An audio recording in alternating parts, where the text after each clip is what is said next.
Are we all ready before I hit start? Yep, I'm ready. I'm hitting stream. It's saying okay, yes.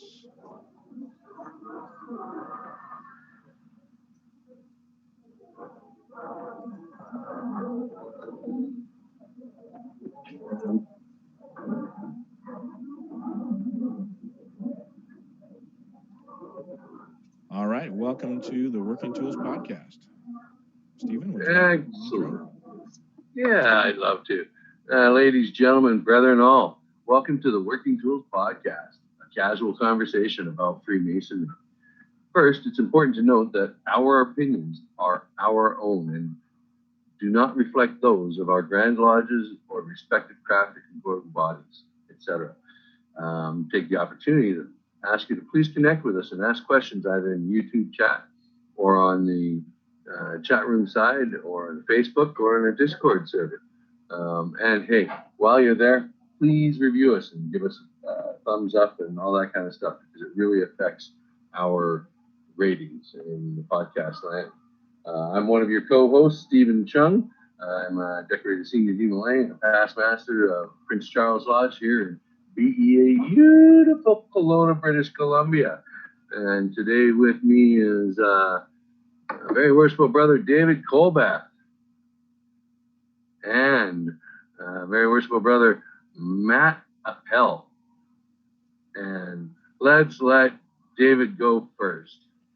Well, I constantly do that, Matt, and I people put R's in my name all the time, so it's Appel, Matt Appel, just like the fruit, but much better. So people put R's in my name, Colbeth and Colbeth and all that, so I understand. I was talking about the show the other day, and I said Matt Appel. I said it because I know I shouldn't say it, and so it was in my worst thing could happen. Yeah, thank you, Stephen. I'm David Colbeth from Bonnie Lake, Washington, just south of Seattle. And what am I? I'm past master. I'm past district deputy, a Scottish Rite Mason in Tacoma, a few other things too. And I'm just excited that the show should be working now. We apologize. We had some live glitches last week. YouTube is changing all this on us, and so we're rapidly trying to fit into the mold that they want. And so we'll see. Hopefully the show works out. So I'm excited. Matt? Hello, I'm Matt Appel. I'm a past master of, twice past master of Robert Burns Lodge, which is now Mill Creek 243 here in just north of Seattle. And I'm currently the sitting district deputy in District 2 of the Grand Lodge of Washington. So I'm just happy to be here. Awesome.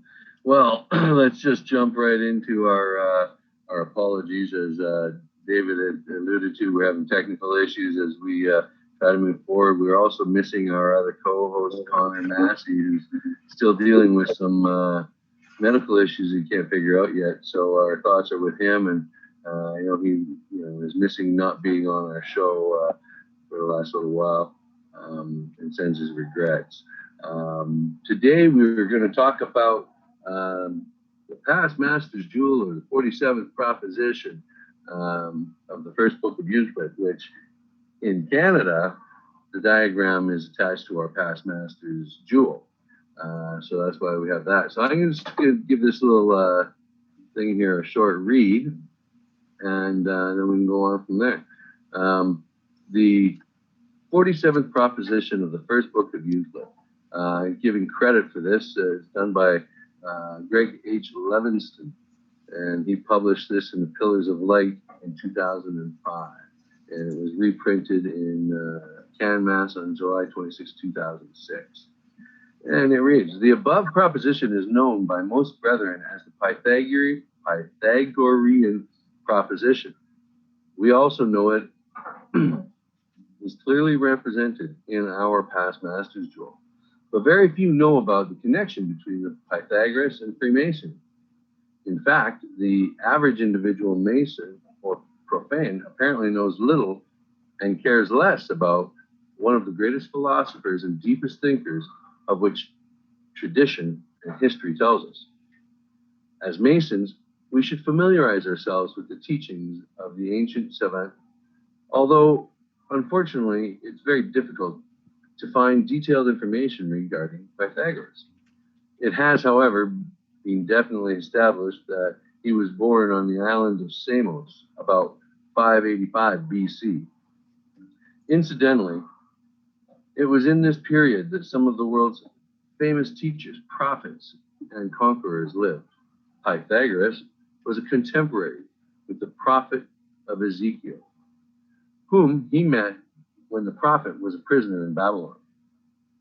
Pythagoras learned from Ezekiel that and other captive Hebrew sages the mystic lore of the Jews, and likewise studied the Chaldean wisdom, after which he went to Egypt, where he spent 22 years acquiring all the secret knowledge of the Egyptian priesthood, into whose inner circles, like Moses, he was initiated. During the time he was journeying over the unknown world of other great teachers were doing likewise. These included Confucius, the Chinese reformer, and Buddha, the great prophet of India. Nearer to his home lived the famous 7 sages of Greece and Salem, the great lawgiver. Other contemporaries included something I can't pronounce, Cyrus the Great, and Croesus. Pythagoras dedicated himself to knowledge and reasoning. The fact that he reasoned correctly is shown by the modern demonstration of his ideas in relation to the vibratory theory of matter being controlled by exact mathematical relations. In fact, the Pythagorean philosophy had a profound influence on the thought of mankind during the last 2,500 years. Unconscionably, the achievements of Plato, Socrates, and Aristotle in the field of mental exploration and their contribution to the universal knowledge are marked with the Pythagorean stamp. Finally, Pythagoras taught a philosophy based on common sense. He appealed to the reasoning powers rather than occult beliefs and superstitions. And that is our paper for today to read. And a whole bunch of stuff in there you probably didn't know, eh, guys?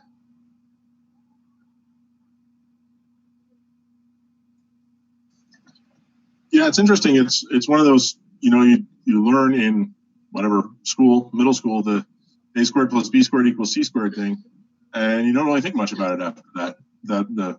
Where it came from, or that it might have other further interpretations or meanings. And here we are talking about that it does. And David, what do you know about it?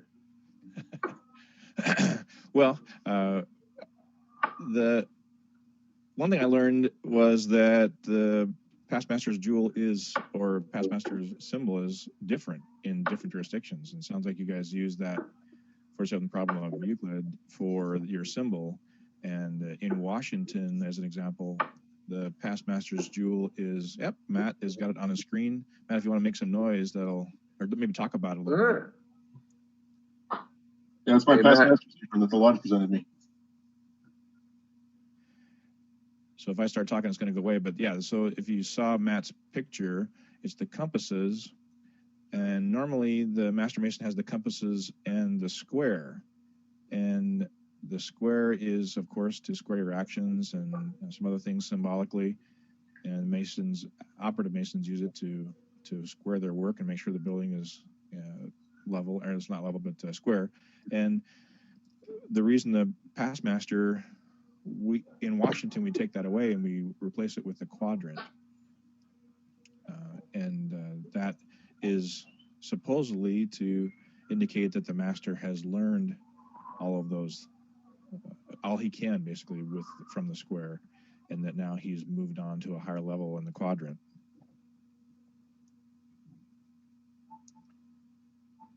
And I was just telling the guys, I was actually putting together a new ritual for our past master's apron, and so I wrote some things. For example, the sun, in that picture, the sun represents light, the great luminary of nature. rises in the east, regularly diffusing light and luster to all within a circle. And its pattern for imitation, the master of a lodge is charged to spread and communicate light and instruction to the brethren of the lodge. The sun also signifies that past master has observed the sun at meridian height, the glory and beauty of the day, the setting sun in the west, and also the rising sun in the east. And while we're reminded that every Mason is symbolically to use the compasses to keep his actions within due bounds, the quadrant identifies the angle at which the compasses are open. So the quadrant measures those due bounds, and the quadrant proves that the angle of the compasses are set to 60 degrees. So if anybody ever asks you, how do you know where you're supposed to set the compasses? Well, it's set to 60 degrees, and this is the angle of equilateral triangle, and it's a symbol of balance. So that's why the compasses are set at 60 degrees to symbolize balance. Well, I don't know. I kind of like you guys' past masters thing. This is the one that they give me. Of course, if you look at that, you can see it's got the master square, which, of course, when you see the whole tool, it hangs upside down like that. And then we have the symbol for the Pythagoras theory in the droplet. And that's what we give all our past masters. Of course, we get a regular apron as well, but we don't get any pretty emblems in the middle. We just get the upside down square. So do you not have the quadrant? You don't have the quadrant underneath the square as a past master? No. In some jurisdictions, their past master is the compasses, the square, and the quadrant. In our jurisdiction, if you see all three of those, that's actually the deputy, or the grandmaster, or the grandmaster. The difference and as the master's apron, he has the sun, of course, and then it changes from the square to the quadrant. And then when you become deputy, you get the square back, but it changes from the sun to the star because you're a deputy. And then when you become grandmaster, it goes back to the sun. So you have are you able to grab your apron there? Yeah. So when you get the grandmaster, you have the compasses, the square, the quadrant, and the sun. So this is our past master's apron. All right. So when we look at ours, we just get the upside down T's. That's the indication of being a past master in British Columbia, anyway. Everybody else has little rosettes down here. Right, but when we go into the master's chair, we actually get this apron installed on us. Right? Oh, you wear your past master's apron during your yes, because once you're an installed master, right, you can wear that, right? So our lodges, some lodges up here, they have all their decorations, a logo of some sort or something like that that's in the center of the apron where this big white area, right, where they put their logo or symbol for their lodge. We don't, but because it creates more of a nightmare with respect to having to have a whole bunch of aprons, and then we buy them one. Our lodge gives each past master their apron at no charge. Some lodges up here, they have to buy their own past master's apron. So is it written down somewhere what the past master's apron or the past master's jewel look like? Well, I know that when you order for a past master's jewel for somebody in British Columbia, you get this, right? From here down, right? It comes complete. And that's it. You get a certificate, of course, but there's nowhere written, as far as I know anyways, as to what it has to be. So I just know that when we order them, that's what gets sent. So Stephen, is that you said you receive that apron when you're installed as master, so you don't wear the square and compasses as master? When we have a collar, Worshipful Master's collar has the square and compasses hanging from it. But not the apron, okay. but not on the apron. And so the apron are those, you call them upside down T's, is that actually a level? Is it representative of a level, or? Yeah. Okay. Right. That's what I think it is. It's supposed to be representative of the level. I haven't done a bunch of research on the aprons and the symbols on them, because I was one of these rebels that wasn't going to pay attention to titles and things like that, until I actually had to. And then, once you became director of ceremonies, you have to be responsible and call guys by the proper titles and things. So I had to start learning about those aprons and trying to identify which one is what. But so I got to the aprons and the design of the aprons and the thickness of the border, right? And I got as far as that so I could identify them when they showed up in our lot, but I never got to the different symbols on each apron. And apparently, things like the rosettes that would be in the bottom corners have a particular meaning. So one day I'm going to learn about these things. Yeah. Huh. Right. Interesting. Our senior warden has the level, and so that's what's on his apron. You would think that would be the compass, the square would be there for the master, and not the level. So I wonder. One would think, right? So what does your senior warden wear? Does he have a regular apron, or what does he have? He has a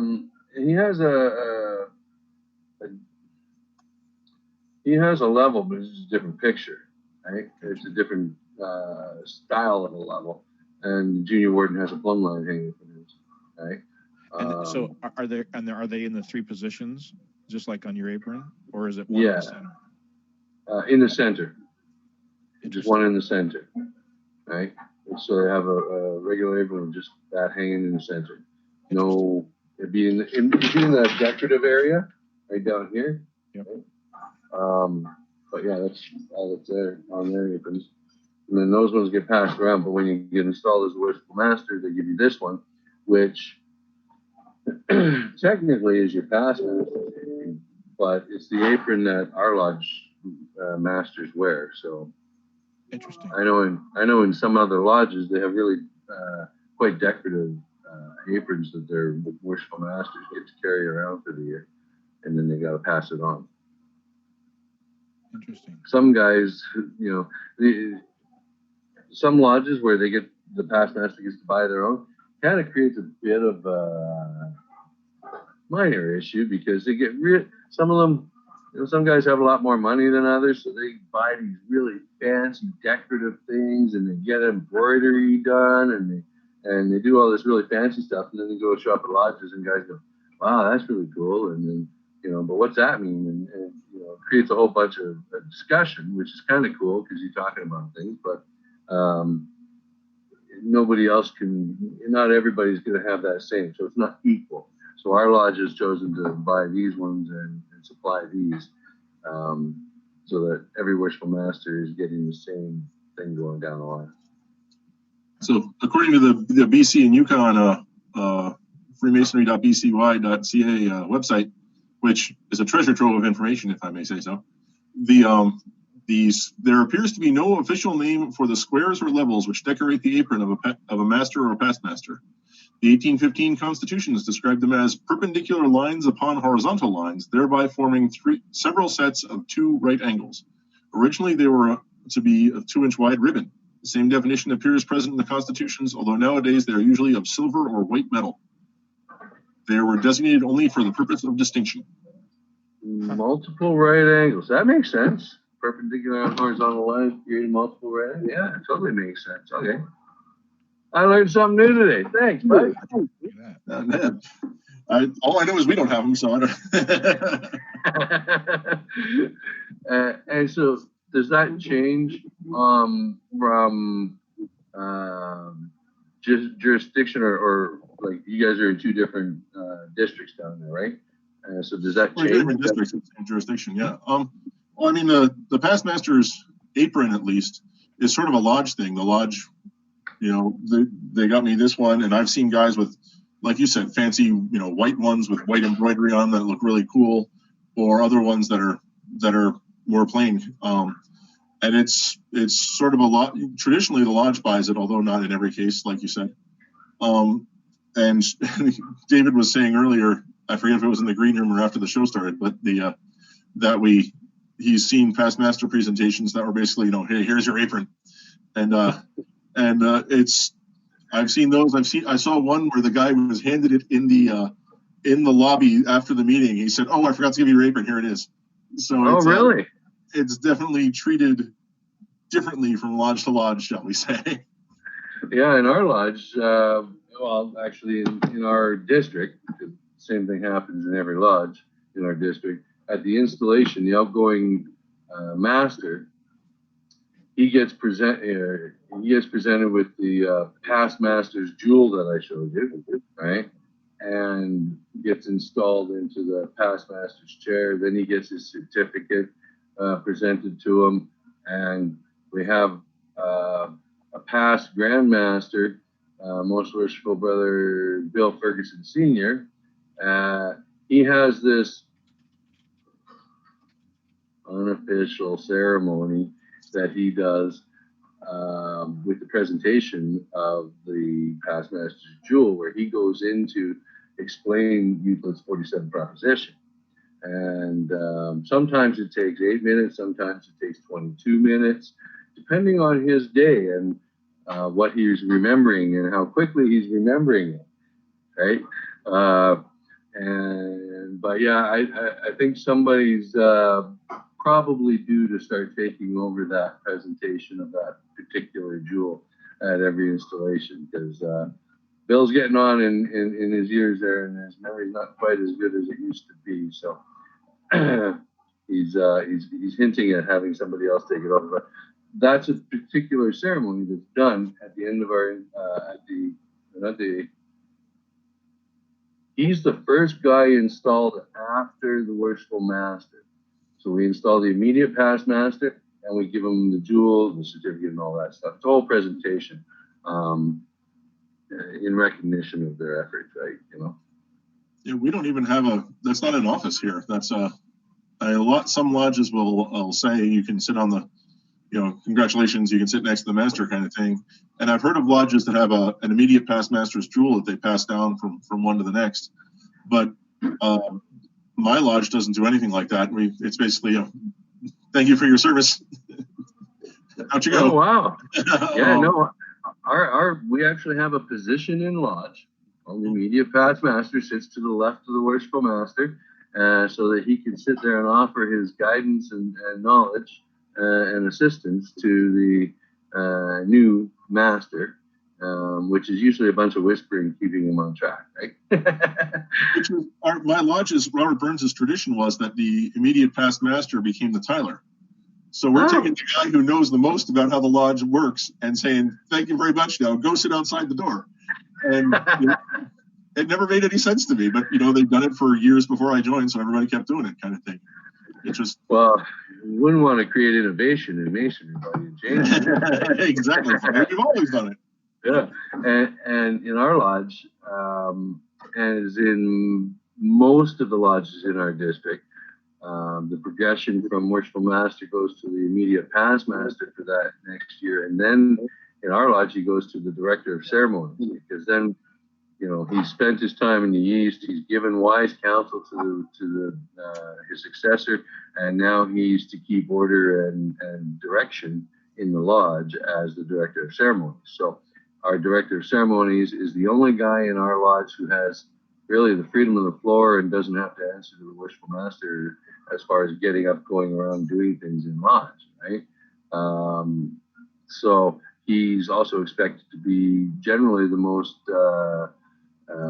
experienced or educated guy as far as lodge positions and roles go.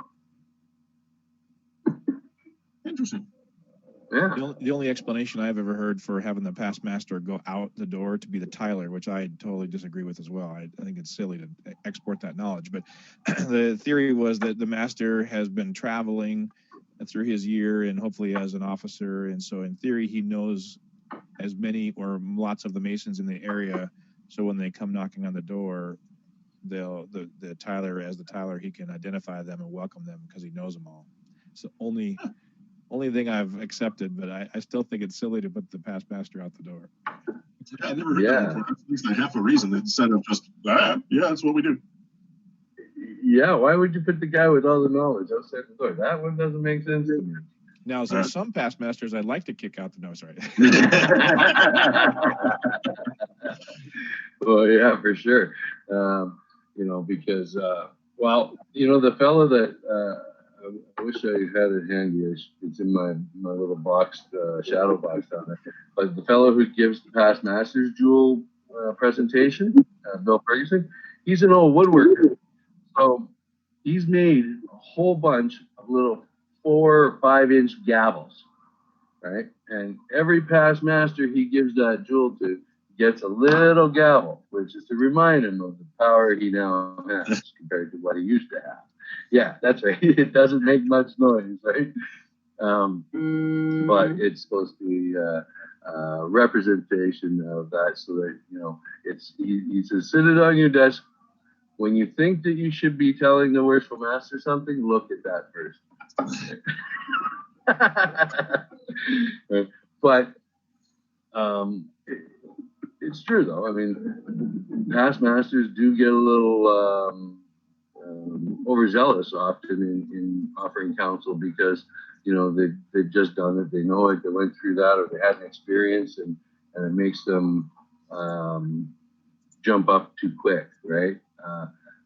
So I can see what you mean by wanting to send some of them outside that door. Right? We've been very lucky in our lodge. Most of our past masters, they just end up filling in other roles, doing their thing, kicking in where they need, and adding to our living documents. I don't know if this is something you guys have picked up on or not, but here in our lodge, one of our worshipful masters created a set of living documents, a binder for each position in going up the line. And it gets passed down to the guy, or to this, you pass it down to your successor, and he has all your notes, all the things that are important, all the things that have to be done, and can see where you struggled. And, it's a living document to help the worshipful master and all the line officers, in fact, do better in their roles. It's always been kind of a fantasy of mine to have one of those books. We've had a book in the past and they get lost, it seems like, and then it would be great to have that kind of history. Right. We have all the books for all the officers, a template. So if you guys wanted a template book to start with, and you just got to print them off and put them in a binder, I'd be happy to share that information with you guys. Because I think anything that can keep our officers on track and moving in a positive direction is worthwhile sharing for everybody. In my opinion, anyways.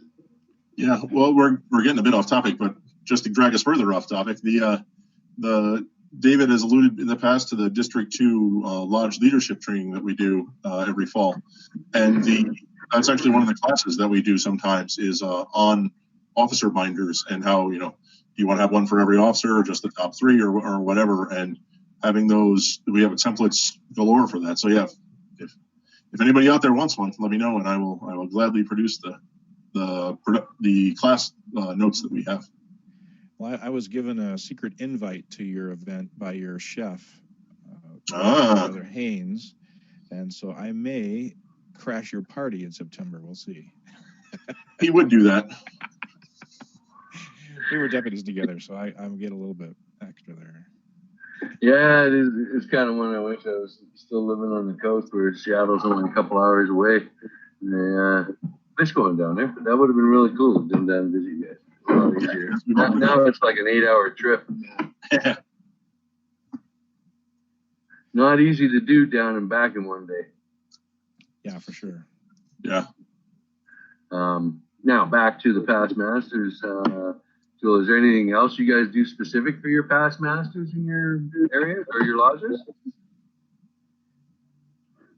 I think in our lodge, the lodge does buy the apron and but you get kind of a set amount. And so if you want to get something a little more fancy, then you could pitch in a little bit more if you wanted to. But most of them, I think we give a couple $100 for an apron. So it's a pretty generous amount. But then a guy can go and pick his own. I do like the idea of the same apron. I go into lodges where all the past masters have the same apron, and it looks really cool. I do like that. But it's also kind of nice to do your own thing too. When we were talking about having fancy aprons or not so fancy aprons, depending on money, there's lots of discussion. We've had in our Grand Lodge lots of discussion about aprons, with the styling of them, whether they should be rounded or square. And one of the things that the guys always bring up is that, in the ancient times or older times, the guys would make their own aprons, and so some were better at it and adorning them than others. And so some had really fancy aprons with all kinds of symbols and things on them, and others didn't. They just were kind of plain. So I think it depends on the person.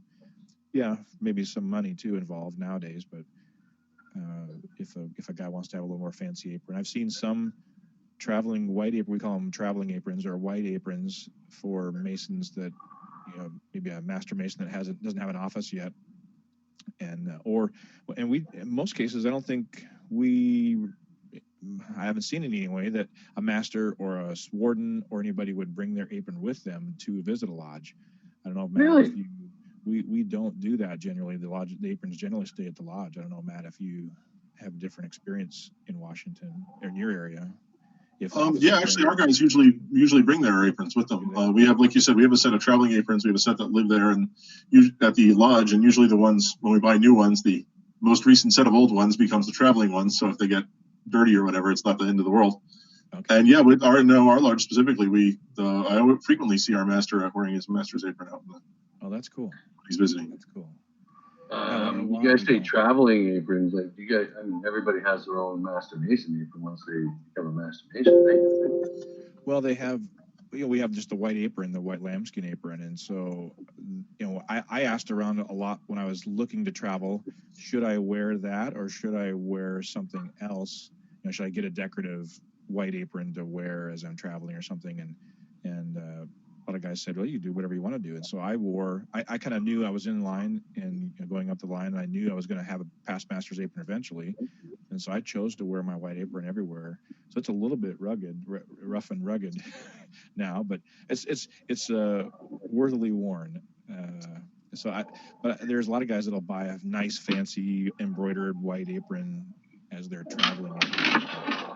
See, when we go in as a master mason, we get one of these leather aprons that's all done out, and here are just little rosettes, right? And same as up here, it's just a rosette, right? And so I guess we spend a chunk more money on the aprons when they become masters. Maybe we need to scale that back a bit and just go with the white lambskin leather apron, and when they go up the chairs, they can look forward to getting something a little more decorative. Yeah, that's the way ours is too. You get at our lodge, you get your white one when you're initiated, and then the next time the lodge is going to give you an apron is if you're a past master. Wow.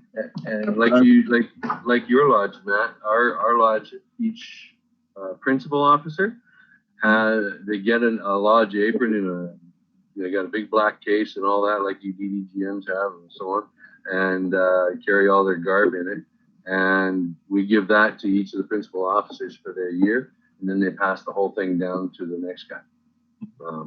And because usually in their apron cases that we've got, we put the Constitution, bylaws, and things like that, so they're properly prepared with all that stuff, right? Now I just give them a link. So Stephen, do you get just a plain white apron? At all? Never. Yeah. Oh, really? We get presented with it when you become, wow. Okay. We get the white aprons as an entered apprentice in a fellowcraft. You show up to lodge, you wear the lambskin or white leather apron, and accordingly. And then when you become a master mason, in our lodge, we get one of these aprons I showed you, right? Where I think that's pretty standard practice around here. I don't think anybody gives out just a plain lambskin apron anymore. I'm sure to say the whole ton of if you did, because these are like $250, right? maybe our cost of initiation would go way down, because we include that in the cost of our initiation course, right? So do they just borrow a white apron during the first 2 degrees, or? Yeah, we have. We give them one when we initiate them out of our supply cabinet, and they just use it. But we give it to them and tell them to take it with them wherever, so that when they're traveling, they have an apron, right? It comes out of the pile of travelers' aprons, we call them. We got a stack of old white aprons that when visitors show up and don't have their own apron with them because they're traveling for whatever reasons, then we give them that to wear. So they don't keep it though; they just use it for the degrees. Right. Well, they our guys keep them in their suit jackets until they get presented with one of these ones when they be raised as a master mason, right? So, without having to reveal any secret work here, in part of the degree in ours, I guess the apron lecture is not secret. Technically, it's in full text, and we do it for the youth and stuff. So, in our apron ceremony, it talks about that it's when they present the white apron, they say, "This is yours to keep throughout an honorable life and to be buried with you in your coffin." Is there similar language? Yes. Yes. Right, but their apron changes as they progress, right? Interesting. But so as an entered apprentice, they get that apron lecture, and then there's as a fellow craft, they get another lecture which tells them how they wear it different. How they wear it, yeah. Right.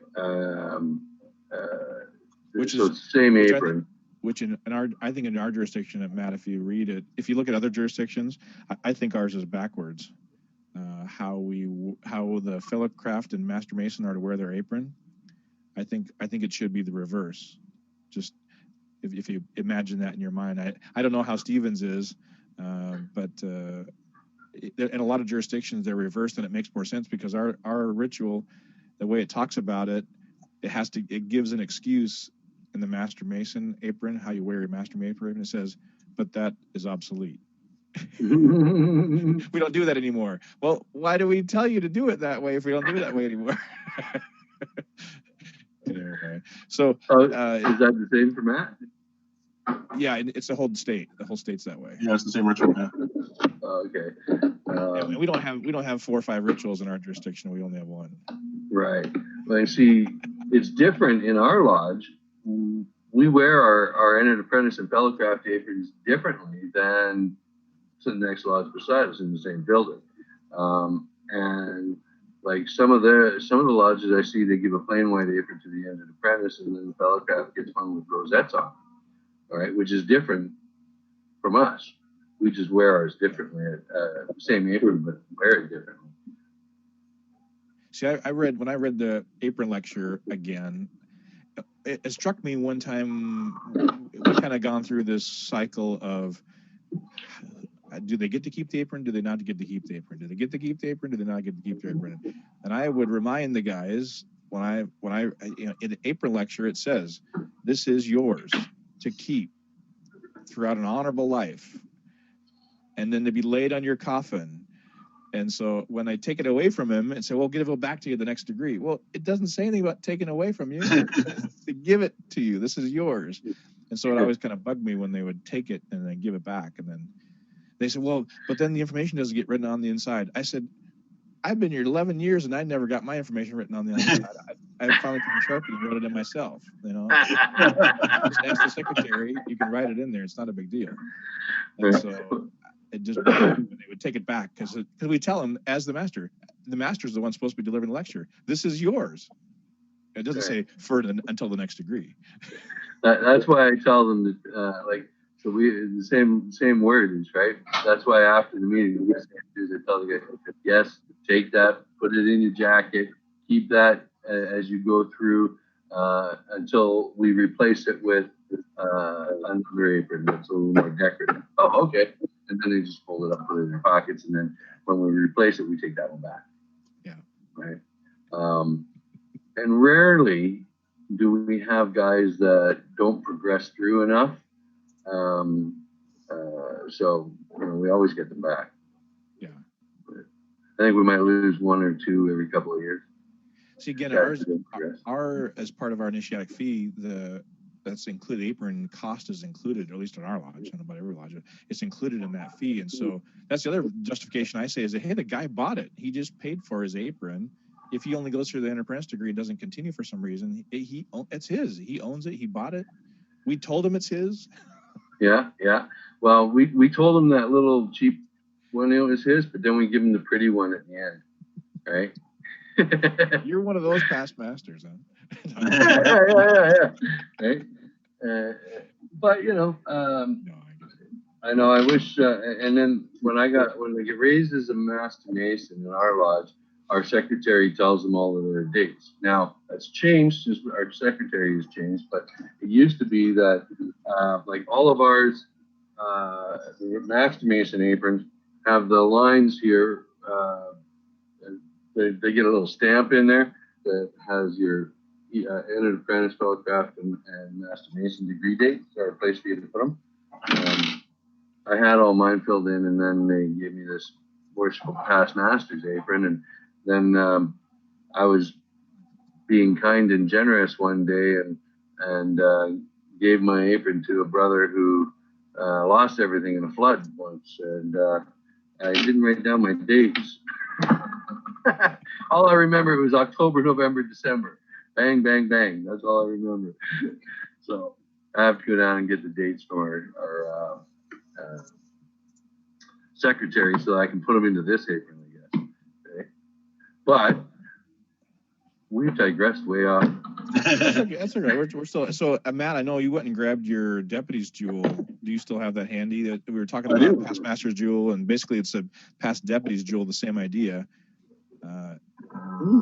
If you look at that, you'll see it's exactly the same as the Grandmaster's jewel, except it's a star instead of the sun. Yeah, I see that. And so in some jurisdictions, the master gets the compasses, the square, and the quadrant, but they have the sun inside. And so in our jurisdiction, that's the Grandmaster. We say that if you have the sun inside. Yeah, if we had the sun inside, it would be Grandmaster's apron.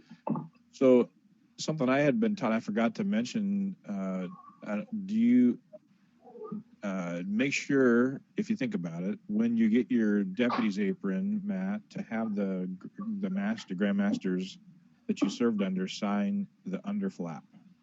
Oh, that'd be cool, yeah. It's kind of a secret tradition. Yeah, it'd be worth more when in the YouTube. Not so secret no more. It's online, but everybody knows it. I was going to do that, and then unfortunately mine was stolen. My truck was broken into shortly after I got mine, and so my apron and my case and all that stuff. I had one made. Talk about fancy. I did spend a lot of money. I shopped around, but in France, I found one in France and had a past deputy's apron made in France. It was a little bit bigger, so everybody joked with me about it. I said, "Well, you can come take it off."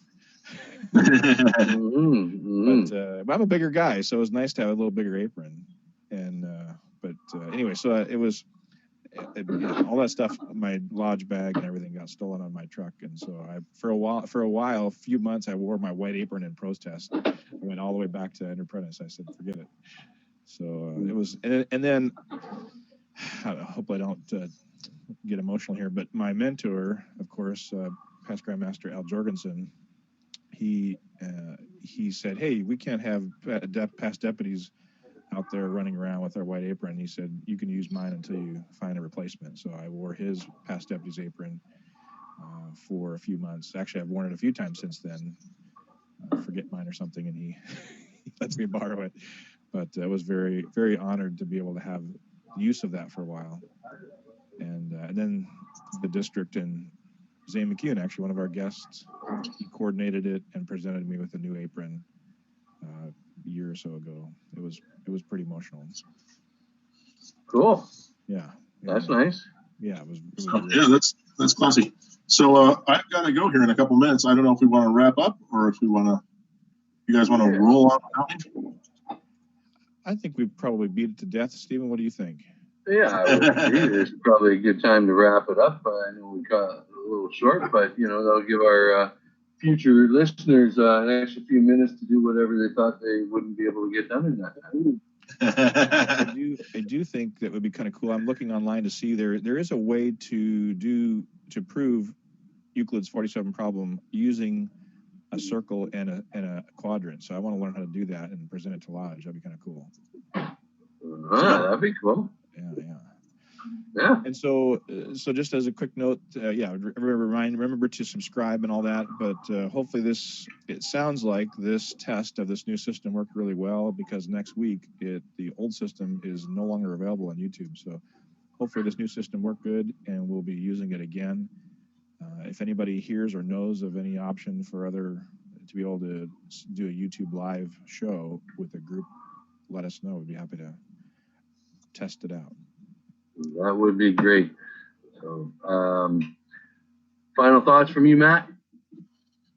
Just as always, I'm glad you guys tolerate me being here. And it was an interesting conversation. It's amazing that I know we only represent 2 jurisdictions between the 3 of us, but if you talk to Pennsylvania, everything's completely different all over again. You go from jurisdiction to jurisdiction, the differences are pretty cool. So yeah, thanks for having me, and I look forward to next week. Excellent. And David? Same. It's just, as he said, the differences even between districts is kind of fun, and between lodges. And then, like you said, you have 2, 3, 4 lodge, different rituals and different things in the lodge. So that's kind of fun too. Yeah. My sentiments exactly. Again, thanks everybody for watching and listening. We're gaining more popularity and being on more apps as the days go by. So we appreciate your support. Again, please review us on these apps and give us your thumbs up and following on next week, and where we'll have more casual conversations about Freemasonry. Thanks so much, and David, you can take us offline. All right, bye now.